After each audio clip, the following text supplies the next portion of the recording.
কেন এটা দোস্ত না? কি করতেছ জানে বাসি বুবাইতেছ, খুব আনন্দে আছস দেখা যা। হ্যাঁ দোস্ত, আরে কোষ না, এই যে এলাকাটা দেখতেছস না, এই যে এলাকাটায় যে কুয়াশা পড়তেছে বুঝছস, আমার আব্বাই একটা প্লেন কেনার কথা বুঝছস। এখন এই যে কুয়াশা, এই কুয়াশার মধ্যে প্লেনটা কিনতে পারতেছে না। তুই কছে এই কুয়াশাটা কবে থামবো? কি কস দোস্ত? এই কুয়াশা এই কবে থামবো এটা আমারে জিগাইলি?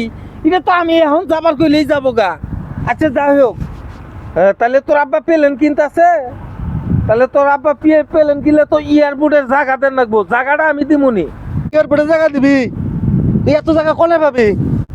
আরে বেটা, তোর বাবা যে প্লেন কিনবো, ওই প্লেন তো আমার বাড়ির মধ্যে যে টয়লেট দিছি, ওই টয়লেটের ছাদেই আটবো না, আর বাকি জায়গা পইরেই থাকবো। শালা হারাম দাদা, আমার সে বড় লেভেলের চাপাবাজ। ই চাপাবাজ মানসি হয়। আমি একটু চাপা খাওয়াইলাম, দেখি যে শালারে একটু ভাটে ফেলাবার পারি নাকি। শালা দেখি যে আমাকে ভাটে ফেলায়। আচ্ছা হারাম দাদা কোথাকার।